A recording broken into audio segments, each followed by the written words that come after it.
Clyde One Super Scoreboard Podcast with Lookers Jaguar, the new name for Taggarts. The same friendly faces and great service with a new name above the door. This is Grade A football. Celtic's European journey will end, but it could be in style. Can Celtic get a goal? They must score a goal. We're at the Bernabeu. This year's given me the motivation appetite to make sure that we're here every year and make an impact. Possibilities, I look like all you need. Celtic come out of their huddle.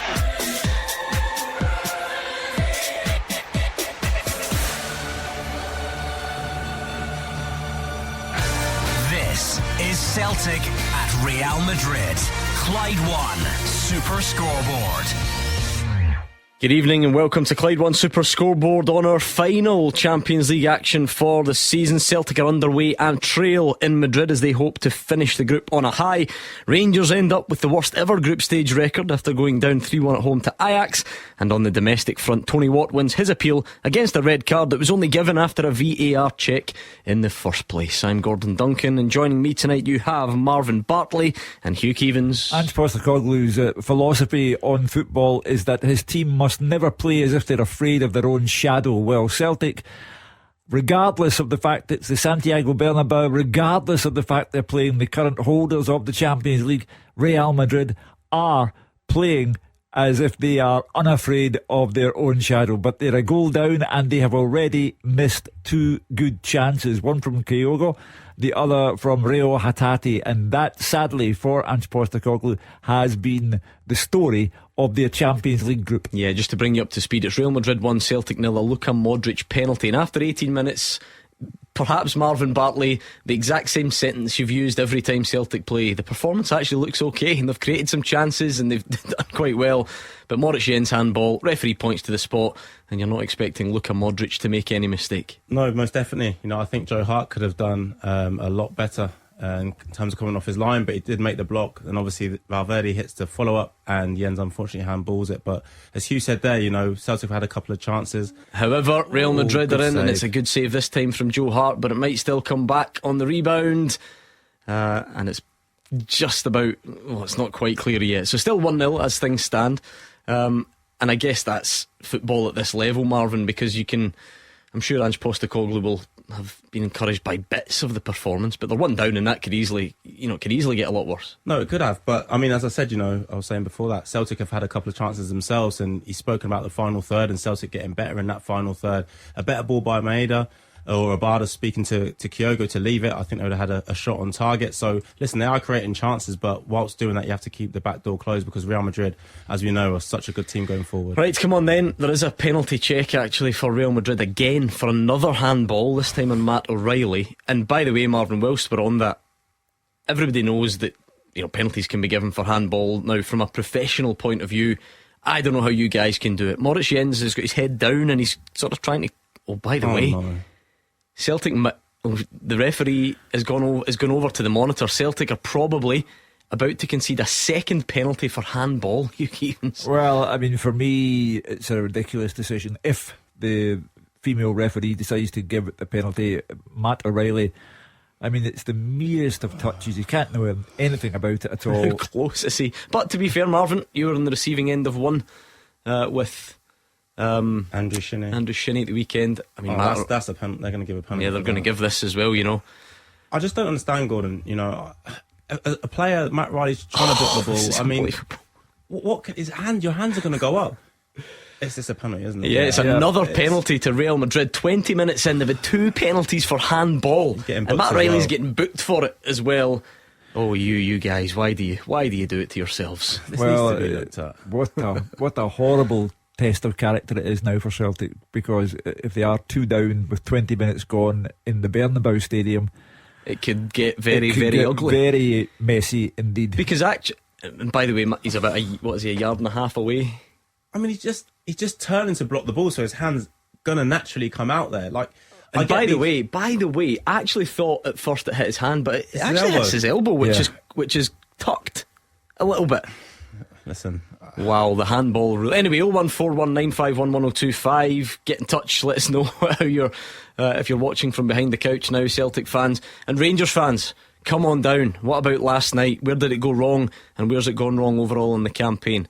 Joe Hart's going to try and save a penalty. He couldn't save the first one, and he can't save the second either. It's Real Madrid 2, Celtic 0. 2 penalties, 2 handballs, and this, Hugh, is a sobering evening already, because Celtic have done okay and they're 2 down, and goodness knows how much worse this could get. Real want to finish top of the group. They haven't yet finalised that position, but they're well on the way to doing so now.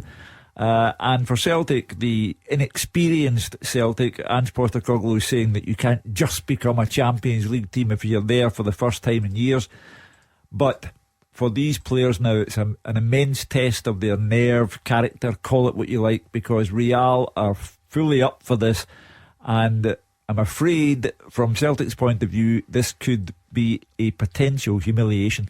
Celtic fans, what are you thinking? If you're watching through the cracks in your fingers, behind the couch, maybe you're tempted to switch it off, whatever it is, pick up the phone and let us know. And Rangers fans, we have got a lot to get through from last night, so come on, 0141 951 1025. And Real Madrid miss an absolute sitter to make it 3. Well, as I say, the potential is there for abject humiliation where Celtic are concerned. They're now being brushed aside. Fans can argue all they like, but the VAR, people wanted VAR. They said that would eliminate mistakes. Well, VAR has put Celtic in awful bother. I thought the first penalty kick against Maurice Jens was unarguable. Marvin's not entirely sure. Well, I would have a case for saying that the Mattarelli decision is entirely wrong. It doesn't matter. VAR has intervened. Celtic are 2 down, and it's a very long night now. Right, Rangers fans, of course, it's a bit easier to reflect last night. We know it's all done and dusted. The Celtic fans might be a bit distracted right now. But how do you look back on the game last night specifically? The performance at Ibrox, maybe Giovanni van Bronckhorst's post-match comments, and of course, how does that feed in to the overall picture? Everyone knows it was that unwanted stat, the worst ever group stage record, after that 3-1 defeat at home to Ajax. So how do you sum it all up? 0141 951 1025. How do you sum it up, Hugh Keevins? Rangers group was a humiliation for them. You can lose to the teams there like Napoli, Liverpool, and last night's opponents Ajax, but it's the manner in which Rangers have lost these games, and I really do think that it has been an immense embarrassment for the club. They're now stuck with this tag, the worst ever Champions League group stage competitors, and that is setting the bar at a very low level for Rangers. They're totally, utterly out of their depth. Well, let's bring in Gary, who's a Rangers fan. He's from East Kilbride. He's in Edinburgh, which we'll forgive him for. Gary, how do you look back on last night? I don't think it was the worst performance out of the group. Overall, the group has been an absolute shambles. When the group came out and you've seen the teams, it's 3 massive teams in Europe. I don't think anybody expected us to go out and compete to the point of getting into the last 16. But I certainly expected us to come out and do a lot better, and at the very least try and push for third. To then, as Hugh said there, it's not the defeats as per se. If you lose to those teams, you can accept that, because they're spending 20-30 million pounds on one player at a time, so you can accept getting defeated off them. It's the manner of the defeats, as Hugh said. Yeah, Hugh, is that's probably it in a nutshell for most of the Rangers fans, isn't it? I mean, to state the obvious, when you've got the worst record in the group stages, you're looking at, can you even get a draw? Can you draw a couple of your games? And then if you can't even do that, can you land a punch in any of the performances? The Rangers fans have had to dig deeper and deeper and deeper for any sort of positive, and they've not found any. Rangers beat PSV Eindhoven, a Dutch side, to qualify for the Champions League. Then they play the other major Dutch side, Ajax, and they lose 4 in the Netherlands and 3 at Ibrox. They play a Liverpool team who, let's be honest, you only need to look at the stats, are mid-table in their own league at the moment. They've started the season very poorly, and Rangers lose by a record score at Ibrox. In half a game, they concede 6 goals. People who support Rangers, like Gary on the line, are proud. They do not like to see the image in tatters, but the performances in Europe have left Rangers' image in tatters. Oh, Keogh goes in. It's another huge chance for Celtic, and it's been saved by Courtois, and then Matt Riley blocked on the rebound. Celtic are giving it a good go here, but still 2 goals down in the Bernabeu. That was a huge chance. Celtic 3 decent openings so far, taken none, and Real Madrid are 2-0 up. Anyway, Marvin, how do you look back on what Gary's saying about Rangers and the campaign? Yeah, no, I'm in total agreement with Gary. I think, looking back at it, I don't think Rangers have stamped their kind of style on any of the games. Hugh's spoken about budgets of kind of Napoli and Liverpool. Obviously they play an Ajax as well within there. They beat PSV, who are second in the league, the Dutch league at this moment in time, only a point behind Ajax. But I just don't feel that there's been any style to Rangers play. I don't think there's been a prolonged period in any of the games where you thought, do you know what, this is the Rangers way. I think when you play for Rangers Football Club, or you're the manager of Rangers Football Club, that's what the fans demand. Yes, they demand winning games, but they at least want to see their style stamped on other teams in Europe. And I think it's been extremely disappointing. I think they do need to spend a bit of money, if I'm totally honest. If they are to come back into the Champions League and they are to compete, because, as Hugh said, to have that tag of the worst team in the Champions League is not acceptable. There's also a big rebuild coming along. The goalkeeper, McGregor, nearly 41.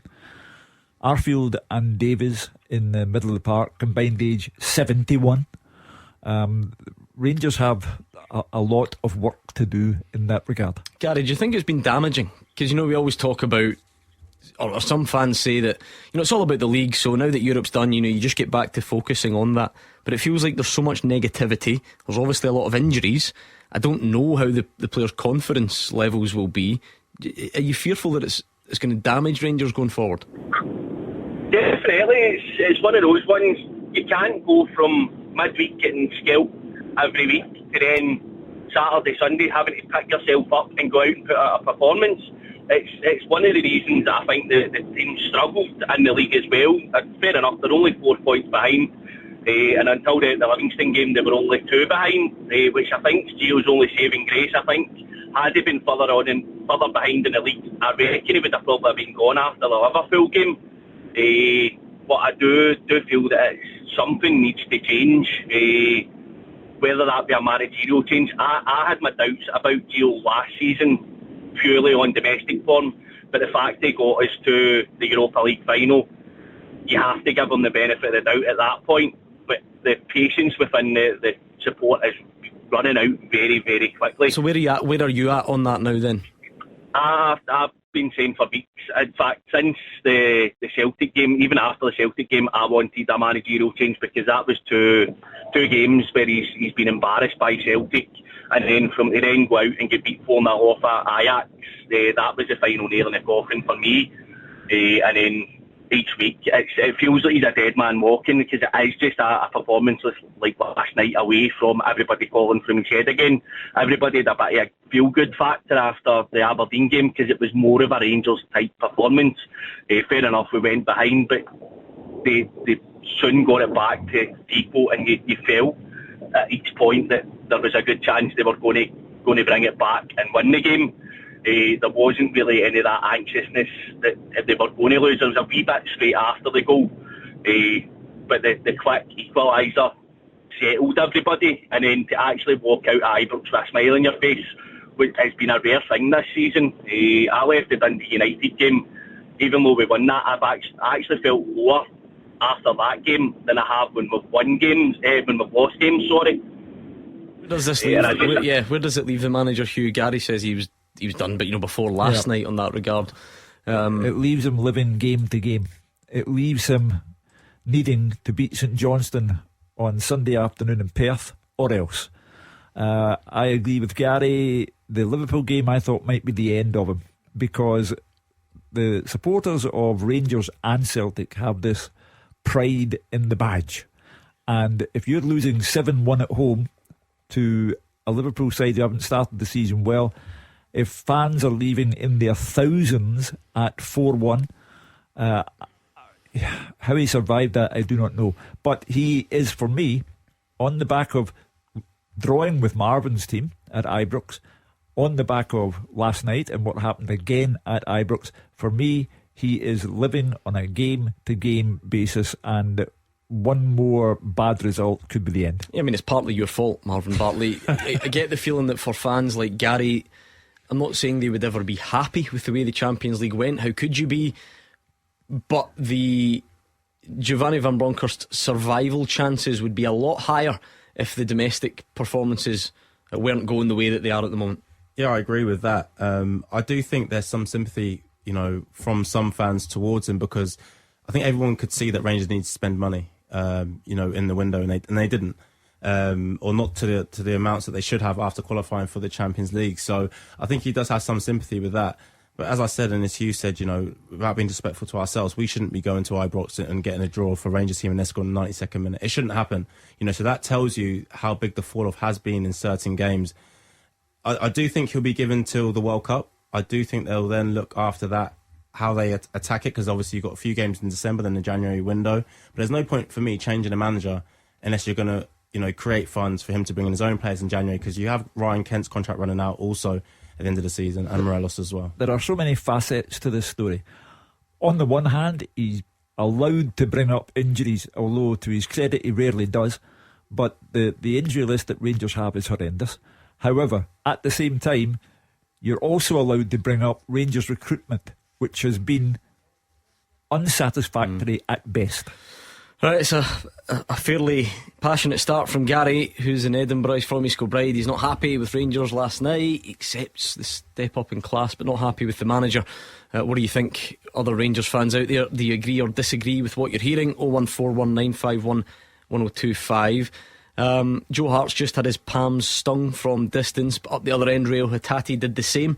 Marv, it was a nice dipping effort. Courtois was equal to it, same as he was to a much better chance for Kyogo just a second or two before. So look, play back the last 5 games. Celtic are fine, they're creating chances, but the scoreboard's not fine. They're 2-0 down. Yeah, that's the problem. But I mean, they are beginning to play. Labada goes down in the box. Penalty Celtic now at the other end. However, that would be. I think he won the VAR will look at it, and there is perhaps a belief that the Real Madrid defender won the ball.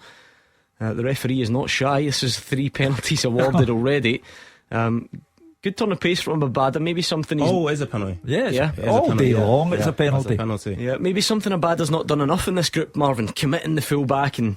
It's probably a confidence thing. And driving at them. It probably is a confidence thing. He's been taken off, I think, at half time in 2 of the games. He's been given the start again today away to Real Madrid, and he started well and won his team a penalty. You'd imagine Juranovic usually, if Giacomakis isn't on the pitch. When Giacomakis doesn't, he only misses against Livy anyway. So if he was only goes one way as well. He maybe would have taken it. You but remember Juranovic last season scoring with the dinked one, didn't he, in Europe? Yeah. I don't think tonight's a dink night. I think this is make sure you get this right night. Yeah, so Celtic handed a lifeline. They've deserved this, I think you would have to say, on the balance of the performance. It was a good run by Abada, brought down in the box. Referee, no hesitation, doesn't need to go and check a monitor or anything like that on this occasion. It's going to be Juranovic against Courtois, and Celtic need to try and find the back of the net, or this really would sum up their Champions League campaign in front of goal. They've passed up some big chances over the last 5 and a bit games. Here comes Juranovic, and it's saved by Thibaut Courtois, and it does right there from 12 yards is Celtic's Champions League campaign in a nutshell. Hugh Keevins. Yeah, it wasn't a convincing penalty. He had the look of a man who was apprehensive, and it's an easy save really for Courtois to make. So as you say, the story of the group for Celtic, there's no point in talking about if we had taken our chances. You didn't. That's your fault. Yeah, but you still have to analyse games, otherwise we just end the show right now. The thing I was going to say before he took it, it's a tremendous show of bravery from Celtic, to go 2 down at Real Madrid's place and retain your composure sufficient to get the penalty that Celtic got. But you let yourself down by that kind of tentative finish. Yeah, he puts his foot through it, Marvin, so I'm not sure tentative's the right word. It's not a good penalty because it's a good height for the keeper, but he gives it a good go. It is a good height, but like you said, you step to take a penalty and you put power in it and the goalkeeper saves it, you can accept that. You spoke about the one that he dinked in Europe. If that's saved, then that's a total different story. But I think Andrew will be looking out there, and the players are playing well. Listen, outside the 2 penalties for Real Madrid, and obviously Celtic have just missed theirs, some of their play within the game has been very, very good. But as Hugh said, if you don't score goals in the Champions League, you're not going to get very far, are you? If you've watched Celtic in the Champions League, Hugh, you probably should have known that was going to be missed, because they've passed up all sorts of opportunities, and now they've taken it to new lows. Yeah, for me that deflates players, because they were 2 down. They have been brave. They have adhered to the Ange philosophy. Don't be afraid. Go out and be the best version of yourselves that you can. And then you get the penalty. You can have the chance to improve the optics, if nothing else. Yeah.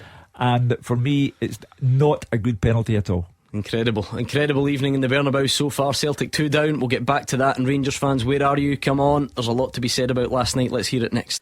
The Super Scoreboard podcast is sponsored by Taggart's Motor Group. Taggart's have Jaguar, Land Rover and Volvo showrooms across Glasgow and the West, so you can find the new or used approved car that's right for you. And as Taggart's are part of the Lookers family, one of the largest franchise dealer groups in the UK, you can browse thousands of nearly new and used vehicles in stock nationwide to find your perfect vehicle. They've also launched Click and Sell. It makes selling your car simple by using their trusted dealer network of over 150 sites. Why not give it a go today? See how much you could make on your old car. Taggart's have Land Rover showrooms in Motherwell, Darnley and the north of Glasgow, with their Jaguar and Volvo showrooms found in Hillington. Check out taggarts.co.uk to get your new or used approved Land Rover, Jaguar or Volvo today. Now let's get back to the podcast. This is Celtic at Real Madrid.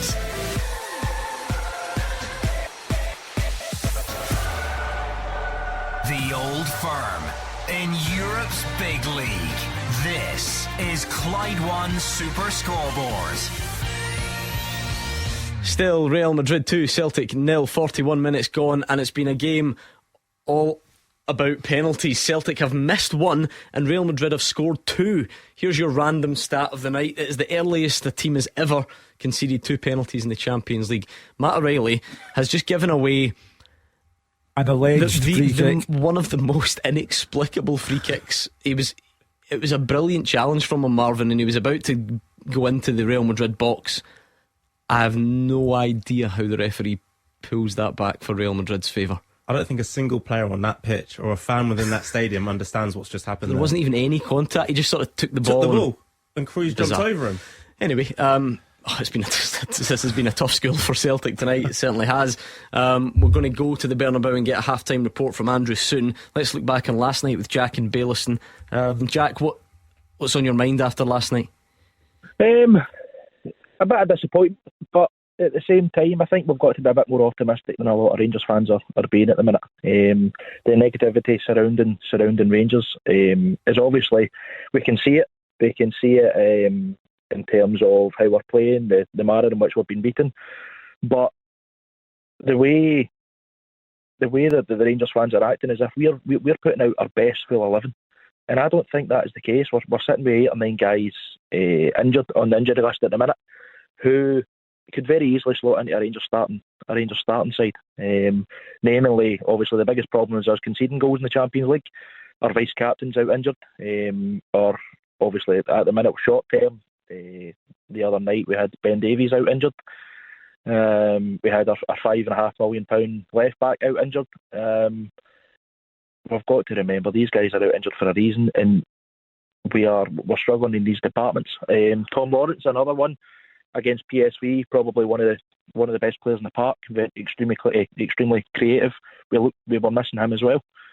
So just a question to the panel: do you think that, given Rangers had these players available, would we have lost in the manner that we did? Well, it's impossible to answer that question because they weren't there and the games were played. And depends. I mean, there's a couple of things at play there, isn't there? Last night, fine, because that was an extreme example, especially at the central defence and so on. But Rangers, have had more players than that available for some of the other games. Well, Jack is talking about Yilmaz. He's not been first choice anyway. Didn't get a game for a long time under Giovanni Van Bronckhorst. As I say, the injuries are an allowable part of the debate over what's going on at Rangers. At the same time, Jack, your recruitment has been poor, and that has to be taken into account as well. Also, Kent, Morelos, arguably the two biggest names at the club, both hopeless, Jack. Correct. I do agree with that, Hugh. But at the same time, when you look at the injury list and we bring in Tom Lawrence back from a long-term injury, Yanis Hadji, who's been out for a long time, he will be like a new signing.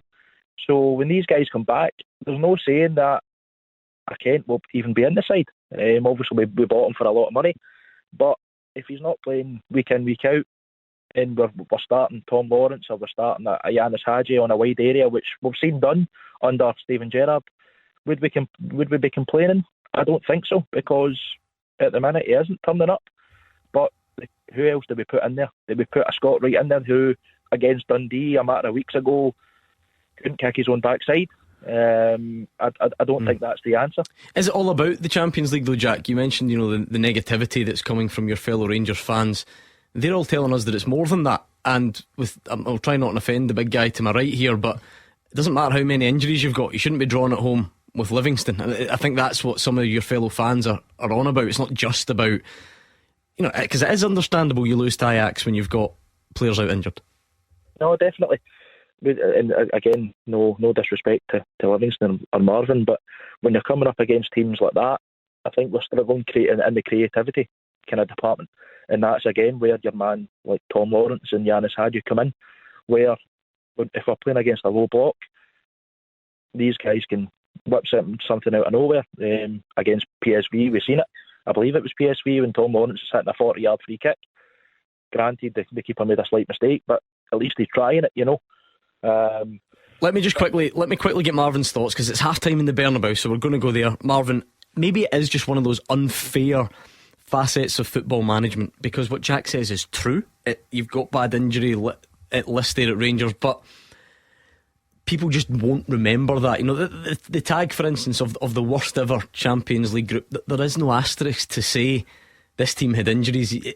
All teams have injuries though, and that's the thing I think that Hugh's trying to say, that all teams will be saying they haven't had all their players fit. For me, as I said earlier, and I'll quickly go before we go across there, but Rangers can't perform in the way that they perform when you play for Rangers Football Club. It's that simple. Half time in the Bernabeu. Super Scoreboard European football coverage with MoyerandSweeney.com, the top team for your defence. Take it away, Andrew McLean. Real Madrid 2, Celtic 0, the half-time score here, and it's a tale of penalties so far. 2 scored by Real Madrid and 1 missed by Celtic. Celtic also spurning chances from open play too. They were pressing Real Madrid really well in the first 5 minutes. The home side couldn't really get out their own half, but when they did, they won a penalty. Rodrigo's shot saved at the near post by Joe Hart. The rebound fell to Fede Valverde, and his shot struck the arm of Moritz Jens. Referee Stephanie Frappard, she pointed to the spot. Luka Modric, the man to step up and take it. 6 minutes in, and he made no mistake, sending Joe Hart the wrong way to make it 1-0. Celtic created their first opening 13 minutes in through their Japanese trio. Hitate's through ball found Maida. He played it across the box to Kyogo, he had to stretch for it and could only poke the ball wide. A few minutes later, Hitate fired over from a batters knockdown at the edge of the box. Joe Hart then had to make a big save 19 minutes in. Vinicius Junior's close range effort blocked well by the Celtic goalkeeper, but they conceded another penalty after that. The ball hitting Matt O'Reilly's arm. It went to a VAR check this time, and it was awarded after that. Rodrigo stepping up, and he found the bottom corner. They should have had a third as well less than a minute later. A goal that is not a penalty. Vinicius Junior firing over from a good area after Rodrigo's cutback. Kyogo then looked certain to score in the 26th minute, but Thibaut Courtois saved the powerful strike. The striker even shaking Courtois' hand afterwards, and he also made a diving save from Rio Hitate after that. Celtic got a penalty of their own 34 minutes in. Ferland Mendy taking down Leila Bada. Josip Juranovic stepped up, but Thibaut Courtois went the right way and saved it. Once again, there have been positive signs for Ange Postecoglou's side in the Champions League, but they trail at the break. The half-time score here, Real Madrid 2, Celtic 0.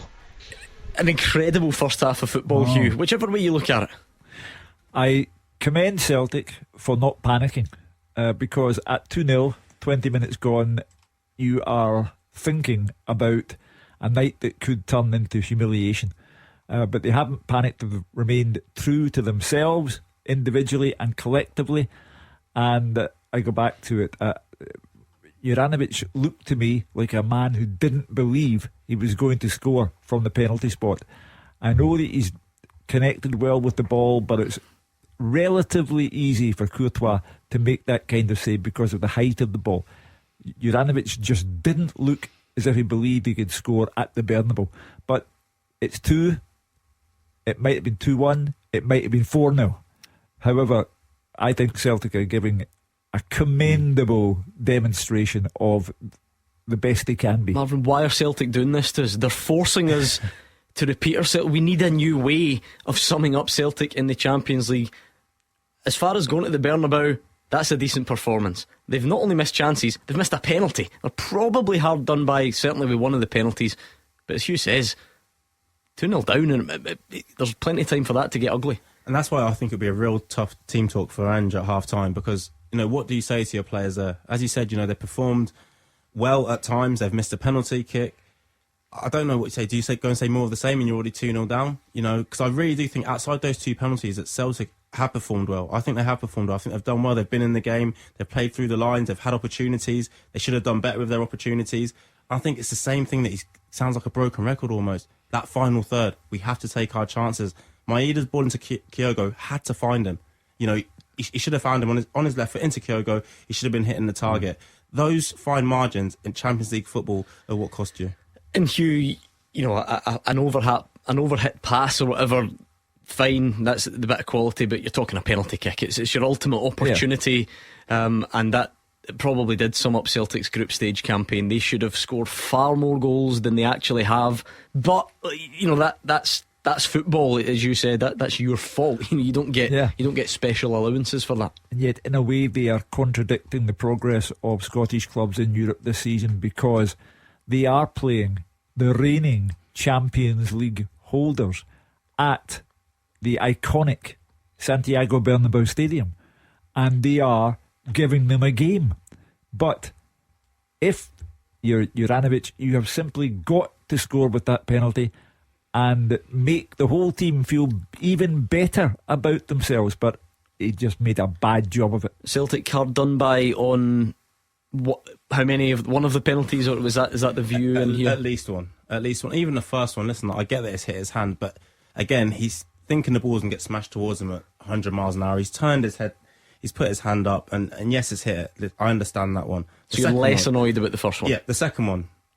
I mean, you know, the people who are making these rules need to speak to players who have played the game, because, as I said, it is impossible to try and block that ball and your arm not to move slightly, and just hit him on the elbow that, as we said earlier, slightly tucked in. For me, that one isn't a penalty kick, and that's the problem at this moment in time with handballs being given in the box. Second one, an issue for you, Hugh? Yeah, the movement of Matt O'Reilly's body means that his arm will go into that particular shape. And there's a line in the rule that says, you know, is the movement of the arm justifiable because of the body movement? Yeah, for me, it's all done and dusted now. The 3 penalties have been taken and 2 went in and 1 didn't. But for me, I wouldn't argue with the penalty given against Maurice Jens. I would argue with the one given against Matt O'Reilly, and there was no doubt that Celtic deserved their penalty. It's just a pity that Juranovic lost his nerve. Let's maybe sum up the Maurice Jens one differently, Marvin. Even if let's say that is a penalty and that's the right call, it's still unlucky, because if you look, is it Valverde who comes in with the shot? He actually mishits it. He scuffs it into the ground, and that's then it causes the ball to go down and then bounce up onto Maurice Jens, who's falling forward because he's dipped his head in to try and, I don't actually know what he's doing, to try and block the ball. I think he's just thinking this has come flying towards me, and he's trying to brace himself for the ball hitting him. I'm also interested to see how high up his arm it actually hits him. We're seeing the Matt O'Reilly one back in slow motion. Come on, as soon as the elbow is pretty close to his chest, isn't it? Exactly. He throws his right foot out to make himself a little bit bigger to block it, and naturally that arm is going to come up. And what is he, 2 yards away? 2 yards. And I'm fed up of seeing defenders defending the box with their hands behind their back, but now I'm beginning to understand why they do it, and that's not how we want to see football played or defenders defend. I mean, the good thing is, Hugh, look, there's no one here is making this about only Celtic tonight. Marvin knows fine well there's been a big debate about Andrew Shinnie at the weekend, same as there was a big debate about Michael Smith. Yep. It's not a Scotland thing, it's a worldwide thing. The handball rule at the moment seems incredibly harsh on players who can't understand what they need to do differently. No, and they'll need to learn over time. But my overall impression would be that Celtic have been brave. If we can put Juranovic's bad penalty to one side, Celtic have been brave. They did not fall apart at 2-0 down, 20 minutes played, and they've tried to play their football. I think it's been a decent performance and a bad scoreline. Should Joe Hart have done better in the initial instance to come off his line and get the ball before the penalty even happens, the first one? Most definitely. I think if he makes his decision earlier and he comes out and he smothers it, I think he claims the ball quite clear. I think it was Vinicius Junior who was running through. And like you said, after that, Valverde, it comes up to Valverde, he hits the shot and it hits Jens' arm. But I think Joe Hart will be disappointed he didn't come off his line and make a definite decision earlier, because he kind of half came, and then by the time he decided to come, he ended up blocking it rather than, claiming the ball. Well, Celtic fans, you're finding new ways of passing up chances today. One from the penalty spot. Real Madrid have scored twice from their penalties, and it means it's 2-0 to the reigning European champions at the break. We're looking at that game, of course. We're reflecting on last night. Rangers fans, come on down on the phones, please, and let me remind you of this before we go any further. Super Scoreboard European football coverage with MoyerandSweeney.com. The top team for your defence. Yes, on the subject of the game at the Bernabeu, Moyer and Sweeney offering you high quality representation for everyone throughout Scotland, and they are sponsoring our European football coverage this season. And to mark that sponsorship, they're giving you the chance to win a 60-inch Samsung 4K Ultra HD TV. The latter stages of the competition might not involve Celtic or Rangers, but whoever you're watching will look good on your new telly. So go to Clyde1.com, you can find out more about Moyer and Sweeney and enter there for the chance to win that television. More of your calls next. This is Celtic at Real Madrid.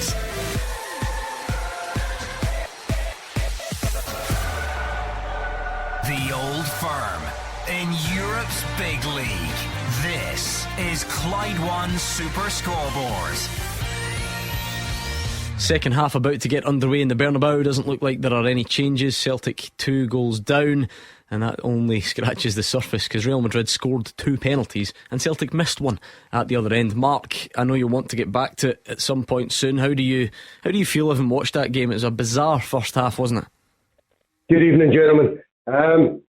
It is, but again, on the 6th day of this competition, we're going over the same scenario, and it's only the first half of missed chances. And I just want to get the professionals who have played the game's opinion. What is the issue with Celtic taking the chances? We do it in the league, not a problem. When you're in that box and the goal's opened up and it's maybe a defender to beat with an angled shot and a keeper, what is the issue? I'm not getting on to the players, they've done us proud, but I'm just starting to, I'm looking at that and I'm thinking, what is the issue with them burying some of these goals? If Marvin answers this, he'll get poached away from this show and the best teams in the world will be hiring him, because it's a brilliant question, Marvin.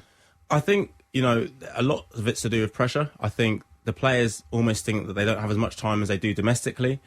They think they have to do a lot more with the ball. There's no doubt about it. If Kyogo's put in those positions domestically, he's putting them in the back of the net. They're playing against better goalkeepers. So he's thinking in the back of his mind, I need to put this more in the corner. I need to put more power on it. And then you begin to lose accuracy. So that is... another foul's gone against him. I think that is the problem with the players at this moment in time, Mark. I think next season, when they look back on this season and they reflect on it, I think next season they'll be a lot better in front of goal. But I do think there's an element of pressure, element of having to do more with the ball because you're playing against better players, an element of not realising how much time you actually have. It's just about that little bit of composure. Hugh, that's what the top players have. What has Matt O'Reilly done to this referee? I know. We've already argued about the penalty, but forget that. There have been 2 really, really soft free kicks against them as Celtic have looked to attack. It's really some strange decision making. The referee just happens to be a female. I'm not interested whether it's male, female. I'm just judging her as a referee, and I think she's had a nightmare. Wow. Marvin, now Kyogo's been booked. I think he had his hand up high. I don't know if he's caught the centre half in the face.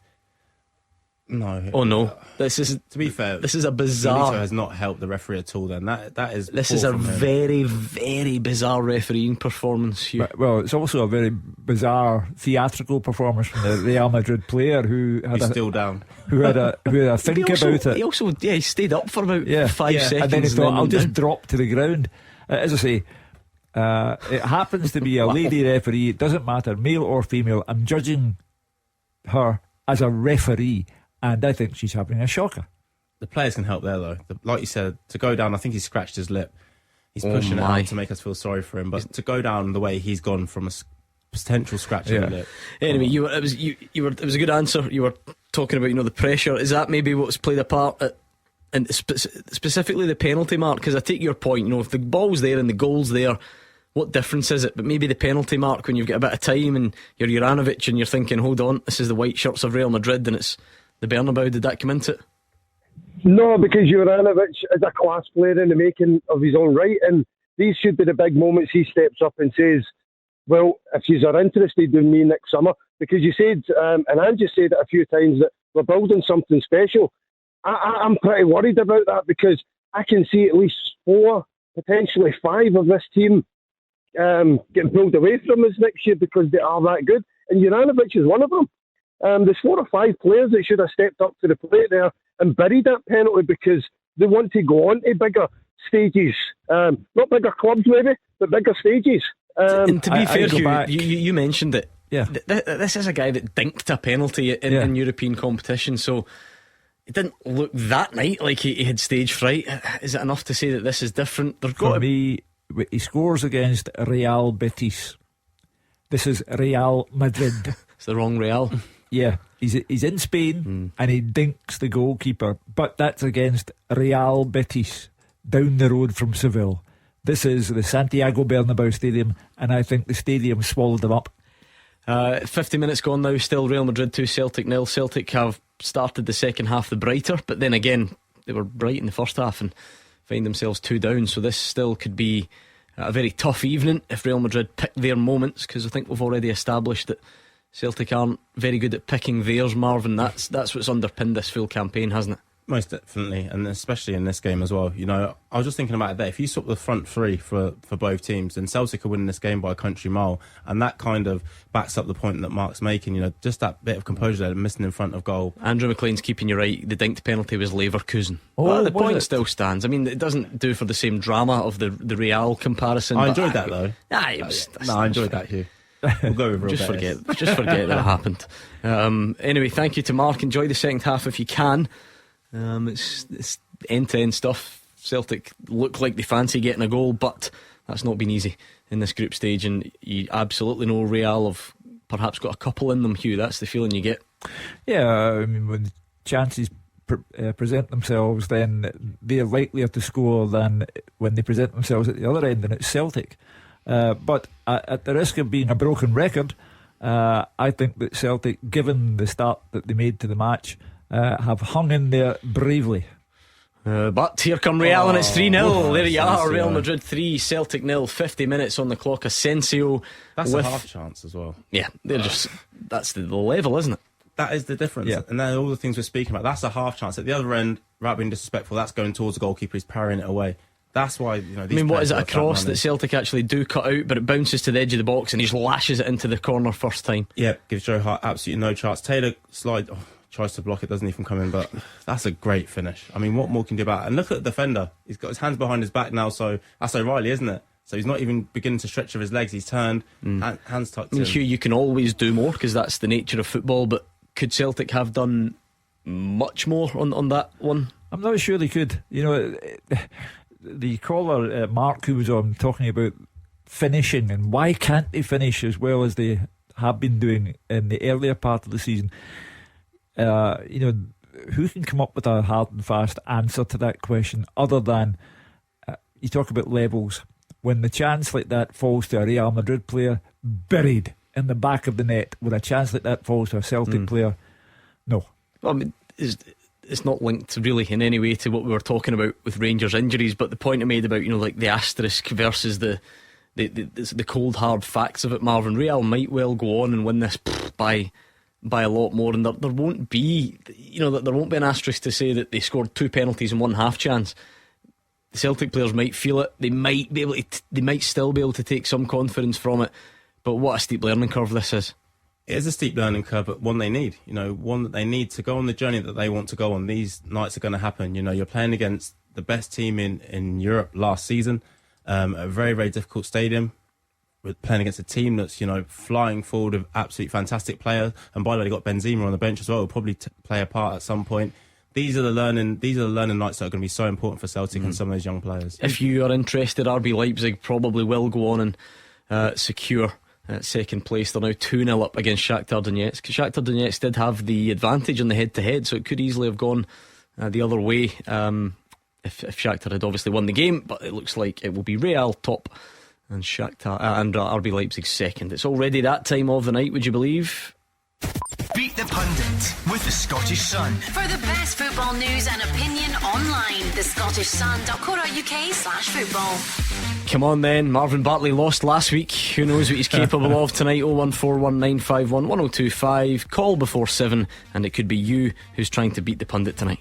This is Celtic at Real Madrid.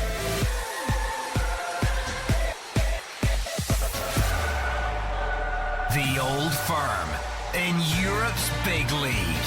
This is Clyde One Super Scoreboard. Still Real Madrid 3, Celtic 0, and it's as you were. Celtic look like they could create chances and are still trying to attack, and my goodness, Real Madrid certainly look like they could score again as well. So it's going to be a fascinating last 30 minutes. We're taking you through that. We're looking back on last night for Rangers, which was clearly not the end to the campaign they were hoping for, and there's quite a bit to get through, so pick up that phone 0141 951 1025 and we will speak to you as soon as we've done this. Beat the Pundit with the Scottish Sun. For the best football news and opinion online, thescottishsun.co.uk/football. Yes, it is Beat the Pundit time. Michael from Greenock is on. How's it going, Michael? Hi God, not too bad, mate. Yourself? It says on my screen you're a Celtic fan, Michael. That tells me you're looking for something to take your mind off this. Aye, a wee victory against Marvin Bartley, ideally. You're a marked man after last week. I'm ready. Where did it go? I've not even looked at the questions, because usually I can spot the ones that you'll struggle with.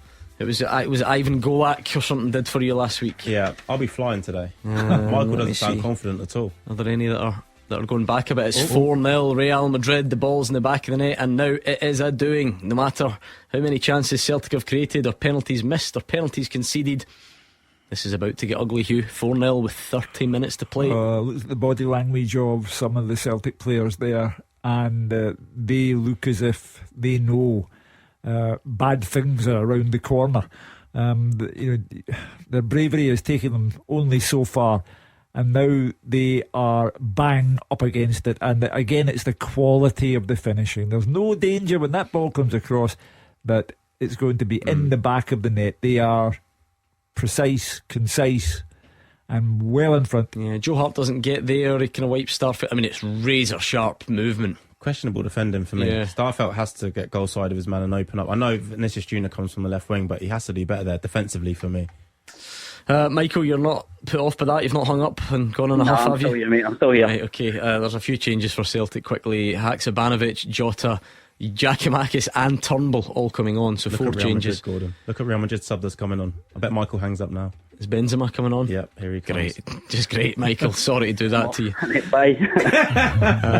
He's only a Ballon d'Or winner. Yeah, exactly. Aaron Moyes coming off, and that's the obvious direct one for David Turnbull. The wide, I guess the front three will all come off then, won't they, to be replaced by that trio that I mentioned. Anyway, right, let's toss the coin. Heads, it will be Hugh, who plays against Michael. Tails, it will be Marvin Bartley, who lost last week. I'm going to keep mentioning it. And he's on the saddle again. That was a tails, I promise. It was. I know I dropped it, but it was. What do you mean it was? You're looking at your phone. 100% it was. Wow. Marvin's alright. There we go. And I'll just do a second one that was still tails. There we Good are. luck, Michael. I'm Real, your Celtic He pal. says Let's go. through gritted teeth. I'm going to give Marvin some Clyde 2 to listen to. Right, Michael, 30 seconds. Answer as many as you can and pass if you don't know. It's that simple, okay? Go for it, okay. Let's go. Who's older, Alec Lowry or Malik Tillman? Tillman. Which English side does Tom Rogic play for? West Brom. What company became the title sponsor of the Scottish League Cup this week? Pass. Which Scottish Premiership side's club crest is shaped like a human organ? Oh, Hearts. Name either club that merged together to make Inverness Caledonian Thistle. Meadowbank. Which current Scottish League Not One Inverness, side? Which current Scottish League One side did Stephen Whittaker end his playing career with? Dunfermline. How many Scotsmen have been in the top 3 of the Ballon d'Or throughout the competition's history? 3. Marvin Bartley, you are going to need to be bang at it tonight, let me tell you. Or am I lying and playing mind games with you? You just need to find out. You ready? Yep. Let's go. Who's older, Malik Tillman or Alec Lowry? Tillman. Which English side does Tom Rogic play for? West Brom. Which company became the title sponsor of the Scottish League Cup this week? Pass. Which Scottish Premiership side's club crest is shaped like a human organ? Motherwell. Name either club that merged together to make Inverness Caledonian Thistle. Pass. Which current Scottish League One side did Stephen Whittaker end his playing career with? Dunfermline. How many Scotsmen have been in the top 3 of the Ballon d'Or throughout the competition's history? 2. Okay, Michael, what do you think? Mate, what was that Meadowbank answer all of it? I'm kicking myself. That was a Gordon DL one. You're only a few hundred miles out. I've got a question. I'll go on. What's your moan now? You laughed at one of my answers, which cost me time. No, because well, first and foremost, your time costing was questionable, No. and then I said Motherwell, so you laughed, and then I lost time. Because it was a ridiculous answer and it deserved to be laughed at. But then 1, taking 2, my 3, 4, 5, confidence. 6.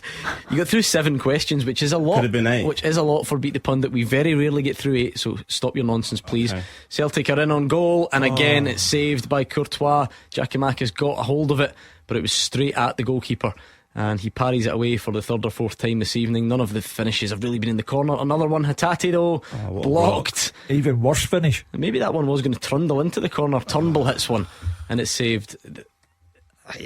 Look, just repeat what we've been saying. Celtic are giving it a go, and yet they're 4-0 down, and it might get worse. Let's find out on Beat the Pundit. Malik Tillman is older. Well done, you both got it. Tom Rogic plays for West Brom. Well done, you both got it. The title sponsor of the League Cup.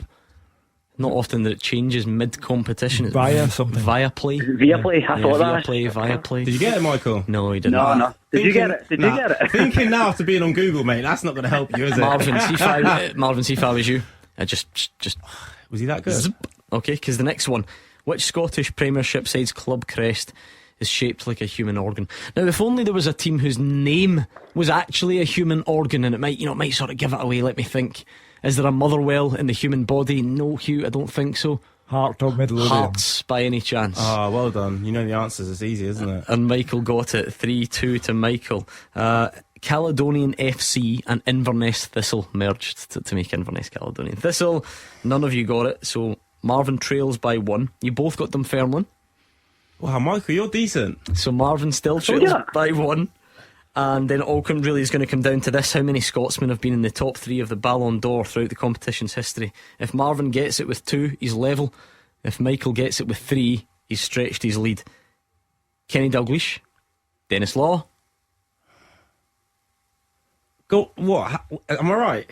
and Jimmy Johnson. Well done, Michael. Michael, did you guess that? You got 3 as well. Well done, Michael. Michael was Marvin. Well done, pal. 1, 2, 3, Cheers, 4, 5, 3. I don't mean it. Well done, Michael. Take care. The ball is on its way. Cheers, guys. Have a good one. Well done, buddy. He was good. He was decent. He was good. My record's in tatters, by the way. Is it shocking? I mean, I started so well. but like, talking, we're Celtic. What are they doing well? Are they shooting themselves in the foot? Are they coming up against a better opponent? That Hearts one's atrocious. If they shot themselves in the foot, they'd miss. That's the problem. It was like, don't worry, it was just a loose analogy to slag Marvin. But I bet the referee doesn't laugh at them when they're trying to shoot on goal. Which like I was Scottish trying. Premiership side's club crest is shaped like a human organ? Motherwell. I don't know what happened, neither do I. but I'd have still lost anyway.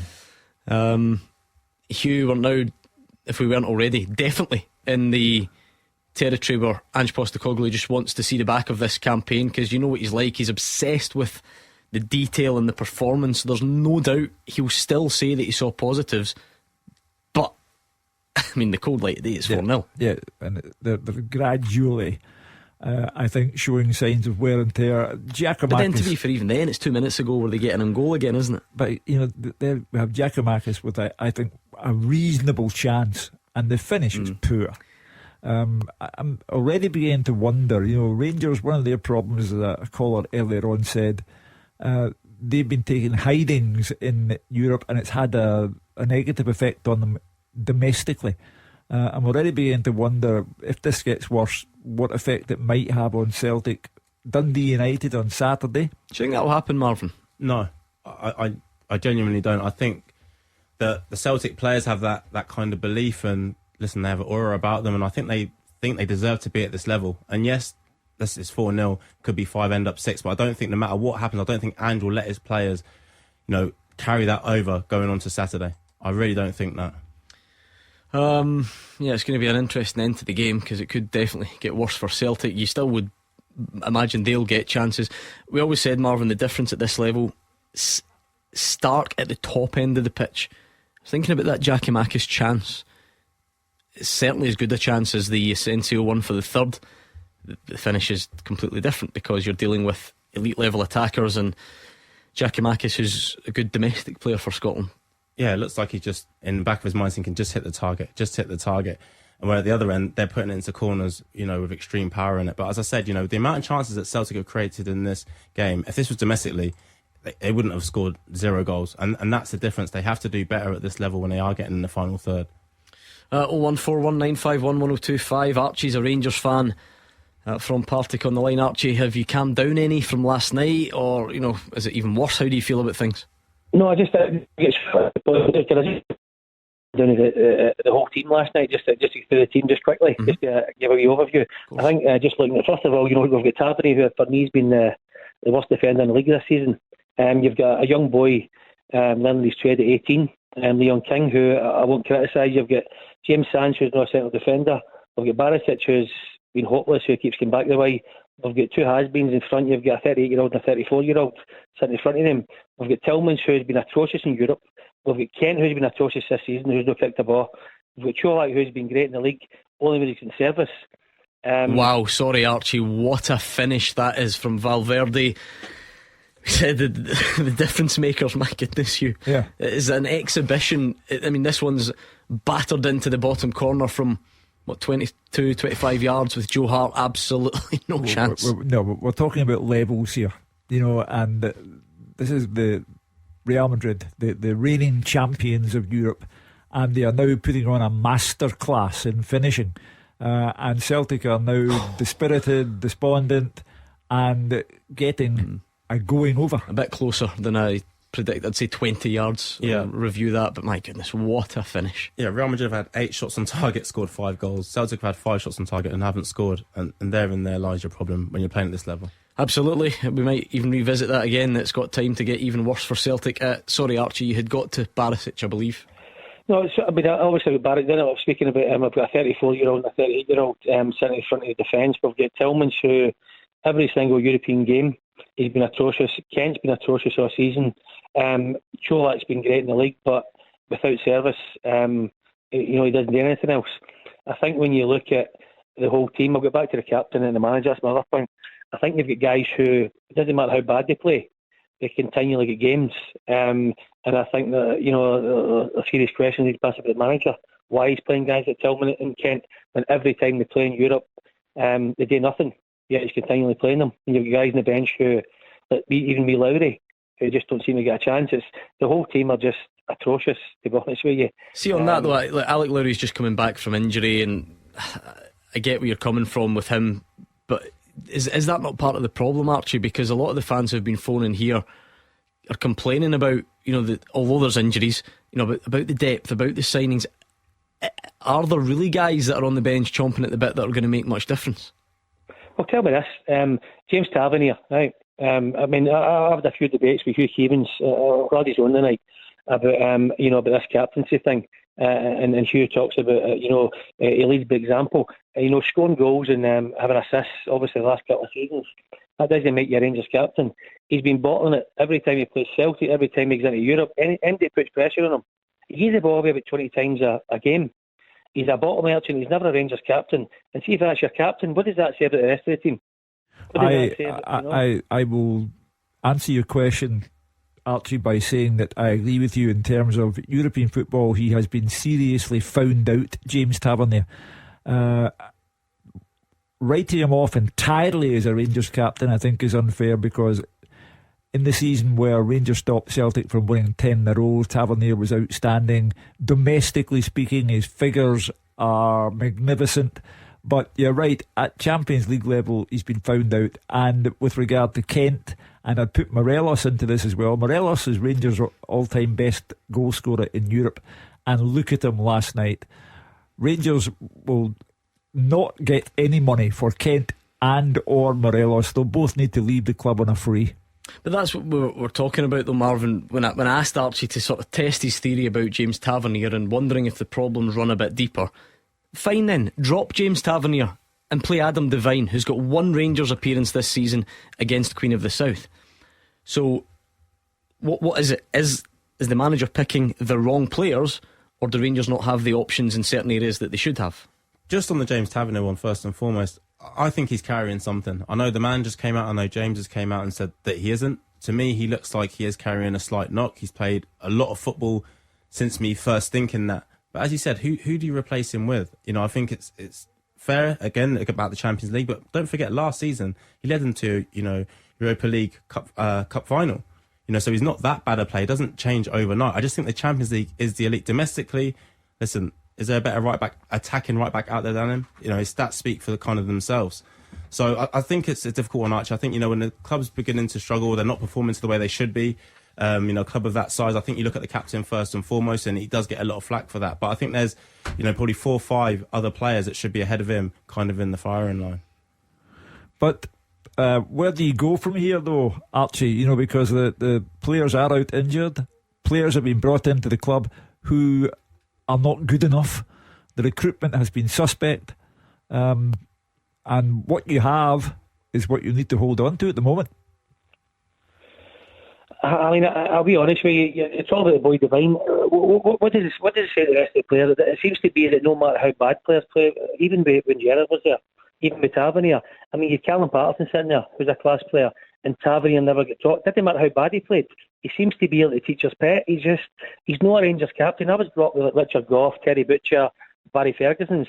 He's not got any presence, in his stature, he's no leadership. I mean, see the last twice at Parkhead, he's balled it. Every time a player puts pressure on him, he balls it. I mean, he just what kind of Rangers captain is that? How can he lead a team when the captain's bottling it? That's all I see. Who on the premises at the moment should be the captain then?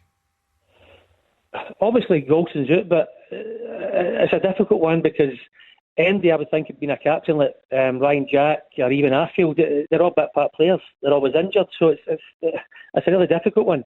But I think Joey Barton said in his book as well, how's Tavernier my captain? I mean, who made him a captain?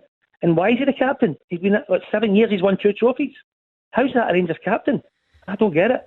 Well, more players than Tavernier have been there all that time and not won trophies. Steven Gerrard was the manager and won 1 trophy.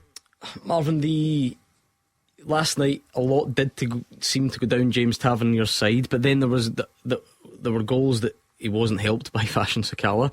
Do you think that was a deliberate thing? Not necessarily, you know, is that slight on him, or is it just more of a structural thing that Ajax saw that they thought they could exploit? I think they thought they could exploit it, and they did exploit it. You know, I would say at Champions League level, James Tavernier does struggle defensively. I think even at times domestically, we've seen him, you know, in the last few weeks struggle defensively. He's more of an attacking fullback, almost like Trent down at Liverpool. You know, they're attacking fullbacks, and yes, he does have his faults when it comes to defending. But as you said, Sakala didn't help him much yesterday, and Ajax have seen that, and they've come up with a game plan and exploited it. But Ajax are a very, very good team. But I get Archie's frustrations, but I have to say, I agree with you. Who do you make captain within that squad then at this moment in time? And not all captains are going to go out there and shout and scream and, you know, smash into tackles, etc. Some lead by examples. I played with both captains, and they both do it very, very well. Also, I imagine the stuff that James Tavernier does off the pitch with the players, keeping the standards in and around the club, is the reason that he's captain. Yeah, Celtic's still trying to go forward. They've forced a couple of corners, but then every time Real Madrid break from the corner, you just wonder, Marvin, are we in the territory where Celtic should be looking to shut up shop? I mean, it's 5. It's not like you're not getting back into this game. You go back to Ange Ball, and he does not park buses, shut up shops. He wants you to come off the pitch thinking that you gave it your best shot for the 90 minutes, trying to play your football, and this is when it gets hazardous. Yeah, I just think he has a style. He has a style that he wants to stick to, and whether they're winning 3-0, they're losing 5-0, whatever it might be, you do it till the end, and that's because he thinks this is the best way for his players to get the most out of their ability and in game. So I get what you're saying, sit behind it, but I think if some of those players out there aren't capable of doing anyway. that. Sorry, Real Madrid might be fine with that anyway, and break you down. So right, thank you, Archie. Archie is not a happy Rangers fan, safe to say. 01419511025 to give us your take on things. Don't forget, by the way, remember we've been talking about the Billie Jean King Cup by Gainbridge. It is the Women's World Cup of Tennis. It is the largest annual international team competition in women's sport, and it's coming right here to Glasgow, to the Emirates Arena, 8th to 13th of November. More than 100 countries involved, and we've got a pair of tickets for the final up for grabs. For the info and to enter, go to Clyde1.com, and we will take more of your calls next. This is Celtic at Real Madrid.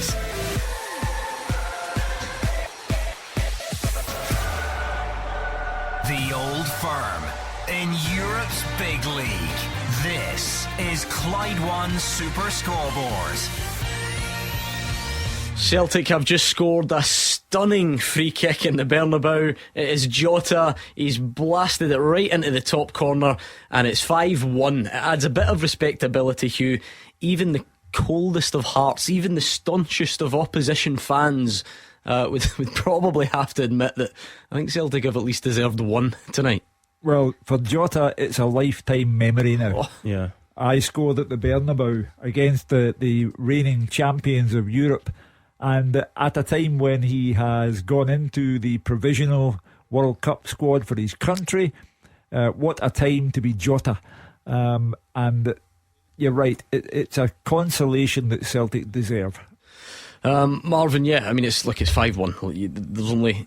There's only so much positivity you can take from that, but it's a wonderful free kick in isolation. Brilliant free kick, and I don't ever think you'll see a consolation goal celebrated in the way that he enjoyed it. He looked so emotional with it. As Hugh said, it's a lifetime memory for him, and let's be honest, Celtic have at least deserved that with the performance they've given out here today. But fabulous free kick. It was brilliant to see him come on and get it, and obviously Jota's back fit and raring to go.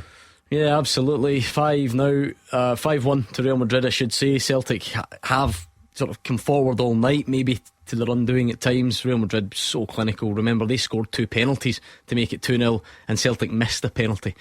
Well, I keep it to myself that during the break when they got the free kick, I said you don't see Celtic scoring many from these types of direct free kicks. We had made a pact, Marvin and I, never to mention it. Well, listen, see, I'm honesty, integrity, that's all. I don't mind making myself look daft. I'm more than happy to do it nightly on here. Speaking of which, I've just noticed, if you head over to the Twitter feed at Clyde SSB, I think it's on Instagram, TikTok, YouTube, the full shooting match, that video last night of the caller coming on and calling Gordon Dalziel a very nasty 4-lettered C word. Not that one. No. That begins, you can probably figure out the rest. Repeatedly, just shouting it at him, as if it was Gordon's fault that Rangers had finished with the worst Champions League record. But it was very funny, I must admit. Gordon had made the mistake of putting the Rangers fan into a corner by asking if players had progressed or gone back the way under Giovanni Van Bronckhorst, and when the caller didn't like the fact that he couldn't come up with an answer, he then decided to say that 40 years ago you were wrong. I enjoyed his reply, if I'm honest. Did you hear it? Yeah, I was in the car laughing. It couldn't happen to a nicer man. Let's see the video. And the amount of people talk, well, he's right. I'm not sure that's the point though, is it? It's not really how punditry works. I have to say, is that the only one old enough to remember Gordon Dalziel the player. Gordon Dalziel was a decent player. Nah, rotten. I've seen the YouTube, Hugh. Honestly, don't give him the praise. He admitted last night that if he played, that he never once trained in shorts and only trained in tracksuit bottoms. That was enough to put me off his entire football career. I'm not having that. Forever. You will have noticed there is no full-time teaser tonight. Just can't fit it in on these crazy evenings. I tried it. We flew Hugh out to Neon to have words with UEFA to see if they would move these kick-off times to make life a bit easier for us. They were having none of it. So it's very busy when we're trying to take you through one game and react to one from the previous night. So no teasers, but that just means more time for you to get your thinking caps on and give us questions for the future. So full time at Clyde1.com. Full time at Clyde1.com. Real Madrid think Jota's off, but he's not, and he's coming towards the edge of the box again. He's confident now, flashes one, and saved by Courtois. If ever I saw a man playing for a transfer to La Liga. This game's opened right up though. It's as if it's 0-0 and both of them need to grab a goal in the last few minutes. Yeah, Celtic they've never looked like they were 5-1 down, Hugh, but that's just an Ange thing. I know that rival fans, for instance, will be listening saying, well, you don't get anything for that, and that's right. You know, I wouldn't deny anyone, because Real Madrid come forward and, you know, could easily score a sixth here, but it's almost like, in fact, they're through, they're going to get the back heel, and it's cleared off the line. Not going to be another penalty check, is it? I think the hands were tucked that time. It's a fascinating game because Real at times have looked superb. The finishing is from a different level, but Celtic have stuck to their task. They've got the consolation goal that they deserved. At times they've looked out on their feet. So all human emotion is there. Yeah, just seeing reruns of that Jota free kick, it certainly was out the top drawer. Celtic fans, you can call now if you so wish. I'd imagine that given another 5 minutes or so, the game will be done, and then we will be here until 8 o'clock as always, so time to get your reaction in as soon as this game finishes. It is still Celtic probing. You can see Turnbull and others coming forward. The subs, Marvin, we said, I think in all the Celtic's previous games, the subs actually hadn't really added much.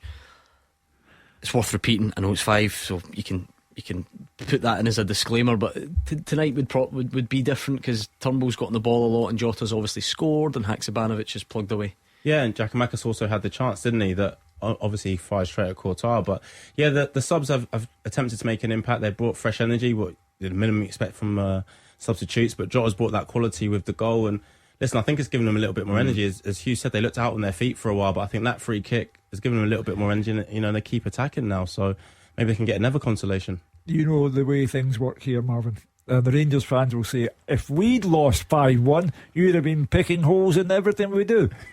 And the response I have to that is that when Rangers lose 5-1, they look like they've been done 5-1. Celtic have given more to this game. Same outcome though, isn't it? Yeah, of course it is. But you know, if Juranovic takes the penalty properly, I think the guy that's CRAP, believe it or not, stick up from. I think he sums it up quite well, Marvin, because Celtic fans have got a vested interest in Celtic trying to win the games, and Rangers fans have got a vested interest in Celtic trying to lose the games. That's the way this rivalry works. See, for folk like us, we've enjoyed Celtic's performances in Europe, so because we don't need to worry about how many, you know, the points total they get doesn't impact us emotionally. Yeah, but it's been entertaining. I think we've enjoyed it as well because they've gone from the way they play domestically, they've done the same things in Europe. You know, with Rangers, as I said earlier, we haven't seen them stamp their authority on any game during this Champions League campaign, and that's why it's been a tough watch for Rangers fans and the neutrals, whereas Celtic's been fantastic to see them try and go head to head with these big teams. Yes, they've lost 5-1 today, but there'll probably be 60-65 minutes of positive things that Andrew will be able to show the players. And listen, again, we speak about the top end week in, week out in the Champions League, and it's happened again tonight. It is full time. Let's go to the Bernabeu and speak to Andrew. Real Madrid 5, Celtic 1, the full-time score here. Celtic's Champions League campaign draws to a close and finishes with a heavy defeat to the European champions. Real got their first penalty 6 minutes in. Rodrigo's shot saved at the near post by Joe Hart. The rebound fell to Fede Valverde. He didn't strike his shot properly, but it did hit the arm of Moritz Jens. The referee pointed to the spot. Luka Modric stepped up to take and sent Joe Hart the wrong way for the opener. Both keepers called into action throughout. Joe Hart made a big save from Vinicius Jr. 19 minutes in. And then had to face another penalty, the ball hitting Matt O'Reilly's arm this time. This one went to a VAR check and it was awarded after that. Rodrigo stepping up this time and he found the bottom corner. Vinicius Jr. then missed a great chance to make it 3 before Thibaut Courtois saved from both Kyogo and Hatate. They kept pushing Celtic and they got a penalty of their own. Ferland Mendy taking down Leila Bada in the box. Josip Juranovic stepped up to take, but Thibaut Courtois saved that one. Real Madrid's quality then shone through in the second half. Marco Asensio made it 3. The ball deflected into his path at the edge of the box and he found the back of the net. Vinicius Junior made it 4 around the hour mark. Fede Valverde with a dangerous ball across the face of goal. The Brazilian forward got in front of Carlos Starfelt to score that one. More Celtic chances though after that. Giacomakis had a shot saved, then Hatate had one blocked seconds later, but Real Madrid found the net again. This time Fede Valverde with a really good finish from the edge of the box, found the bottom corner, and he made it 5-0. Celtic did come away with a souvenir though, a wonderful Jota free kick into the top corner. You could see what it meant to him as well, but ultimately it was a consolation. Karim Benzema came on as a substitute. He had one cleared off the line right at the death as well. But a campaign Ange Postecoglou will take positives from, but they have ended at bottom of the group with 2 points and a heavy defeat tonight to round off the full-time score at the Santiago Bernabeu. Real Madrid 5, Celtic 1. Well, it comes to 2 draws, 4 goals, and bottom of the table. And now, in our own dear Glaswegian way, there will now be an argument over whose bottom of the table is better than the other one's bottom of the table. But Celtic, for me, tonight, hung in, got the consolation goal. Jota has the lifetime memory. The fans, I think, who are there and who are watching the game on television will be respectful of Celtic's performance, and the Rangers fans will say, if that had been us, you'd have slaughtered us. Right, come on then, Celtic fans, what did you make of that? 01419511025. It's a heavy defeat. It's been a disappointing campaign. It's bottom of the group. There's clearly, you've all been telling us that there's been moments in the game that you've enjoyed and elements of the performance. The league table perhaps not looking so good though, so pick up the phone and let us know how you look back on tonight's game. 01419511025. It's the perfect time to do it. I can just sense you all going to stick the kettle on, or maybe something stronger if you're that way inclined. How did you enjoy it, Marvin? Like I said, as a neutral, it's quite easy to. It was an enjoyable game. I don't know if the Celtic fans managed to enjoy conceding 5. Yeah, I enjoyed tonight's game, and as I said, I've enjoyed their campaign. But especially tonight, to see Jota come on and get his goal, to see Celtic play through the lines and have attempts on goal, they should have done better with. Kyogo should have done better with his chance. Giacomakis as well, the same with him. So in terms of that, I think it'd be much the same from Ange, saying, listen, this is what you face when you come against these top teams. We have to take our chances. We take the experience from it. It won't all be, pats on the back. There'll definitely be parts of the game where we say, listen, this wasn't good enough. I think a couple of the goals they conceded were avoidable. I think one of them, Starfelt, should have opened up and got closer to his man. So there'll definitely be learning curve for them from this. But, how many times do you see Celtic beating 5-1 and their fans with a smile on their face and applauding them off the pitch? Right, come on then. I can see the phone lines lighting up. 01419511025. What we'll do, we'll give you the chance to call right now, and we will speak to you next. This is Celtic at Real Madrid.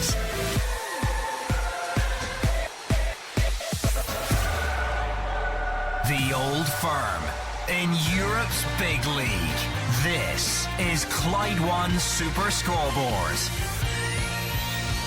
Hugh Keevins and Marvin Bartley are here, and there's still time, Celtic fans, to get your reaction into that. Go to the home of the European champions and find out why they're European champions. 5 for Real Madrid, a consolation for Jota at the end. Some big moments within it, some missed chances. Don't forget, Real went 2 up thanks to 2 penalties, and Celtic then missed a penalty. So the story of the match was quite something. But the final scoreline was 5-1 to Real Madrid. So pick up the phone and let us know what you made of it. That's exactly what Tommy in Cope Bridge has done. So we're going to bring Tommy in. We're here for the next short while, reflecting on things. Tommy, what did you make of that tonight then? It's what it is. It's Real Madrid we played tonight. Yep. We're undoubtedly European champions. But being a Celtic fan, we're not disappointed about our Champions League. Not at all. You're not disappointed at all to finish bottom of the group with no wins. Yeah, that's what I was going to say. I heard Hugh Keevins say a minute ago that who would be more unhappy, the Celtic side or the Rangers team. Please, Hugh, don't compare us to the worst team in Champions League. The fact of the matter is, Tommy, you're both bottom. I commended Celtic for their performance tonight, but overall, the group has amounted to 2 draws, 4 goals, and bottom of the table. You have to be wary of making that sound like an out-and-out triumph. Rangers have lost 6 games on the bounce, and the comparison I would draw between Rangers and Celtic, it's about the manner in which you go down. Celtic tend to go down with a bit of valour about them. Rangers' performances have been summed up by record defeat at Ibrox, by losing 7 goals home and away to Ajax, by being totally outplayed by Napoli. But it still comes down to both bottom of the group, and it's difficult to try and make that sound like a triumph. Yeah, I've got this mad idea, right, bear with me, hear me out, that we don't always have to compare everything. I mean, I know it sounds wacky, right, but just bear with me. Take Celtic in isolation. Marvin, how do you reflect on their campaign? We did it in isolation for Rangers last night. Yeah, Celtic Football Club don't want to be losing games in the Champions League. You know, that's the level that their fans and the club believe that they should be at. But what I will say, yes, they only got 2 points, but in terms of their performance, in terms of the evolution that Ange's taken them on, I think there's a lot of positives to take in terms of performance. The points, Ange will be like, not acceptable. You know, we're not happy with 2 points, but there's definitely positives to take from all games, by the way, that they've played in the Champions League this season. It's a massive learning curve for all these players. I'm not sure if any of them, other than Joe Hart, have played in the Champions League before. So listen, it's a massive learning curve for them. As Hugh said, you can't be given huge pats on the back because at the end of the day they finished last. But in terms of losing games, there's a way to lose games, and I think Celtic have given a good account of themselves in all of them. So do you think the scoreline was harsh tonight, Tommy? No, not the scoreline. The scoreline's unlucky. So we're not scoring, that's a problem. But we're there fighting. Every single game Celtic have been in, we've been in with chances. The only difference is we haven't scored. Marvin's hit it right on the head. But for Hugh Keevins to come and say, what fans will be together, it cannot compare Celtic to the worst team in Champions history. I wouldn't take it too seriously, Tommy. I think it was Hugh being Hugh. It was a slightly tongue-in-cheek about the nature of the rivalry. Celtic get 2 points, Rangers get none. I don't think we need an analysis of which was better, but as you say, it's a pretty low bar for both in terms of points total. Yeah, they're both bottom, but I mean, Tommy describes tonight's defeat as unlucky. No, to be fair, the champions of Europe played like the champions of Europe, and their finishing was different class. I think elements of that, perhaps that was the scoreline slightly harsh even. You were talking about the penalties, the chances created, etc. I think the scoreline was deadly accurate. I think there was that gap between the teams, and Jota's had his wonderful moment. Juranovic has bottled it from the penalty spot, if you ask me, but it wasn't a lucky win for Real Madrid. No, listen, of course. I mean, look, this is why language matters. You can't be lucky and win 5-1. But what you can say is, Marvin, Real got 2 penalties. One you've got a serious issue with. They scored them. Celtic missed theirs. I think Real scored 5 off of 9 shots on target. Pretty good conversion rate. Celtic had eight shots on target, only scored 1. So what we're seeing here is, obviously, at the top end of the pitch, these big players know how to put chances away, and Celtics don't. Yeah, they're miles more clinical. And the strange thing is, against us at the weekend, Celtic has 6 shots on target and scored 3. So that just shows you, doing the same domestically. Yeah, doing the same domestically. If they can repeat that final third performances domestically and in Europe, listen, they'll be a lot better for it because they are creating the chances. I mean, they look back with huge regret on the penalty, Hugh. It's one thing missing chances. The penalty's the ultimate chance, isn't it? And the penalty has the opportunity to put Celtic 2-1 behind. 2-1. But Juranovic makes a very bad job of it, and 2-0 becomes 5-0, and then Celtic get their consolation goal. I mean, I've looked at Ange Postecoglou throughout the night, and all he's done is shake his head in bewilderment at missed penalties, the award of some of the penalties, and the way in which his team have passed up on chances. So the champions of Europe showed why they are the champions of Europe, but at least Celtic put up a fight. Thank you to Tommy. Let's bring in Brendan and get his assessment of things. Brendan, how you doing, guys? Good, thank you. Listen, I'm not happy that we're finished bottom of a group. Nobody would be happy with a team finishing bottom of the group, but the way I see it is that we're on stepping stones from where we were before Ange came in. He's had what, 3 transfer windows, and take the first one out. He's had 2 transfer windows where he's he's adding players to the team which are great in Scotland. And out of if he adds 4 or 5 or 6 players in a transfer window, maybe 1 or 2 of them are going to be show well for us in the European stage. And I think that's happening. So I'd like to, please God, he stays, and we've still got 3 or 4 transfer windows time. We progress into the Champions League by winning the league, which obviously I hope we do. I think you'll see a difference. It's never good to finish bottom, but the stepping stones, and we are seeing progression from where we were. You look at the chances that we've had in games. I don't understand what's happening, why we're missing them. Because the goals are the same size as the goals you play in every Saturday and Sunday. So there's just something. There's just a wee bit of miss there. You see his philosophy, 5-0 down, and he's still charging forward. He's still playing. I'm quite happy with that. I'm quite happy that I'm delighted with everything Ange's doing, and I can see progression. And if we continue in the trajectory we're going in the right direction to make an impact. Goals are slightly different size at Livingston, remember, Brendan? just to be accurate, but let's move on from that. What do you make of Brendan's assessment? I agree with Brendan. I really, really do. And I was just thinking there, when he's speaking about the chances created, it'd been so interesting to see Dembele or Edouard in this Celtic team right now with the chances they create at European level. And maybe that's an area that Ange does look at, in the summer transfer window. Does he get one of the strikers he has out now and bring in another striker? Not to say that the two now aren't good enough, because they're both very, very good Celtic players and they do very, very well for Celtic. But just maybe if they can put a bit more money on top and get a more accomplished European striker. Hugh, because we made such a big deal about it at the start, saying Celtic and Rangers for that matter, they hadn't been in the Champions League for so long. Then they're there, and you deserve criticism if you don't get results. But is there that hope, you think, from Ange Postecoglou that you do learn from this, you come back a better version? You could do it for most of them because of where they've come from, but take Matt O'Reilly 1 year ago this weekend. He was away at Crewe with MK Dons, and tonight he's away at the Bernabeu. So is it about hoping that progression is then, if he's on that same upward trajectory, easy for me to say, by this time next year? But you'll always come up against that problem of Real Madrid are 4 goals up tonight and bring on the current holder of the Ballon d'Or. Yeah, but I'm just talking specifically Celtic in terms of how they feel they can develop. The other problem that Celtic have in terms of development, and Brendan's the first I've heard to mention it, how long is Ange there for? Ange has done a terrific job for Celtic and will be being looked at by other clubs. And one of the problems of having a man who operates in the transfer market as well as Ange Postecoglou has done is that Rio Hatate will become an item for other clubs.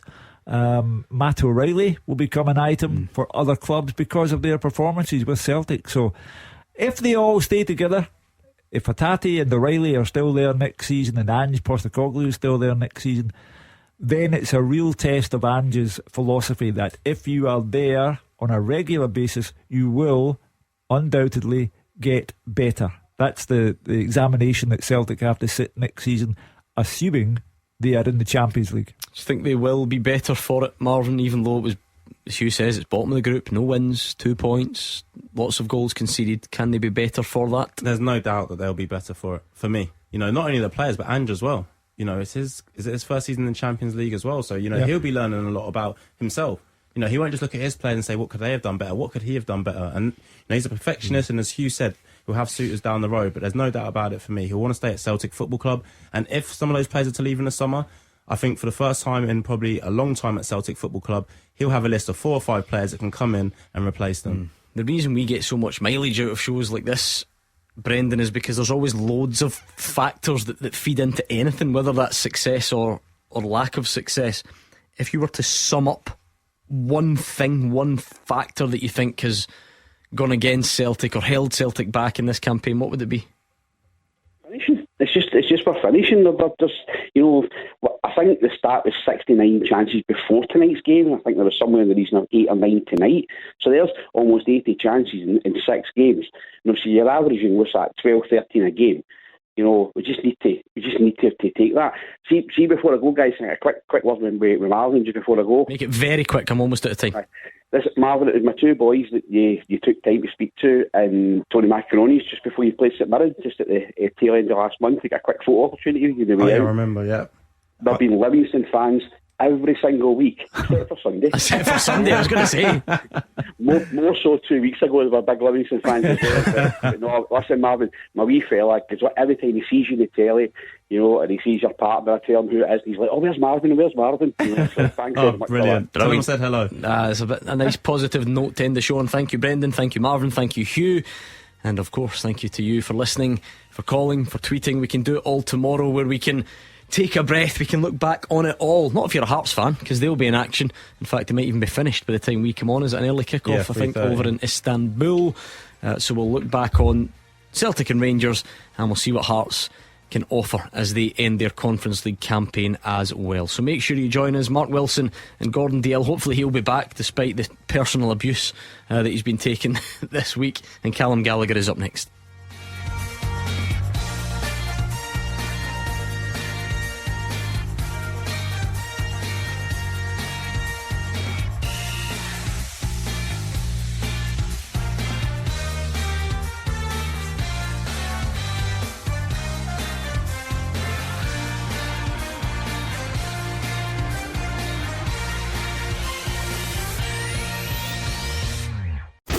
Clyde One Super Scoreboard Podcast with Lookers Volvo, the new name for Taggarts.